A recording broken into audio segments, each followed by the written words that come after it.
చిలకడ దుంప సాలడ్.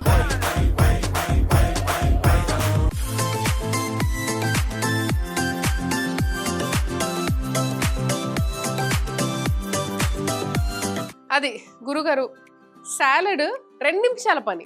2 నిమిషాల్లో సాలడ్ చేసేసి ఇంకొక క్వశ్చన్ ఉంది, నేను అది కూడా అడిగేస్తాను. సో సాలడ్ కి కావాల్సిన పదార్థాలు ఇక్కడ ఉన్నాయి.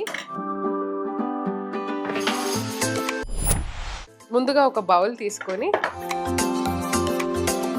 కొద్దిగా నిమ్మరసం, కొద్దిగా సొంటి పొడి, కొద్దిగా తేనె, దీన్ని బాగా కలిపేసుకోవాలి.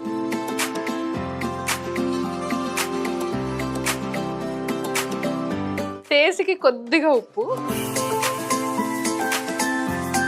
ఇందులోనే ఆవిరి పెట్టి ఉడకపెట్టుకున్న చిలకడ దుంప,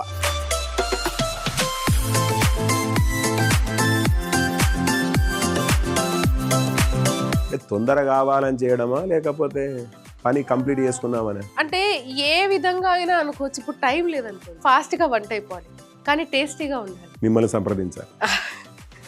వైరల్ వంటలు అక్కడ ఫాలో అయితే సరిపోతుంది, దద్దరిల్లిపోతుంది అంతే. దీంట్లో ఫ్రెష్ గా తురిమిన కొబ్బరి పొడి, గుడి కొబ్బరి ముక్కనే, అంతే. వేస్ట్ చేయొద్దు కదండి మరి.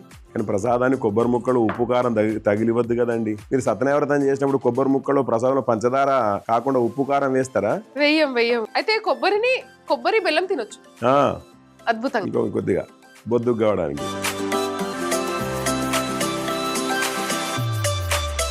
చూస్తేనే నోరు ఊరుతుంది.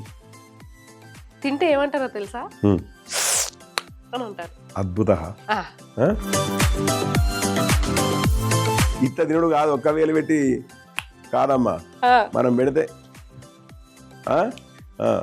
బ్రాహ్మణో భోజన ప్రియ అన్నారు. బ్రాహ్మణుడు భోజనం పెడితే సంతోషపడతాడు. చిలకడ దుంప సలాడ్ చేసుకునే విధానం: ముందుగా ఒక బౌల్లో నిమ్మరసం, సొంటి పొడి, తేనె, ఉప్పు వేసి కలిపి ఆవిరి పట్టి ఉడకపెట్టుకున్న చిలకడ దుంప, కొబ్బరి తురుము వేసి కలుపుకుంటే చిలకడ దుంప సాలడ్ రెడీ.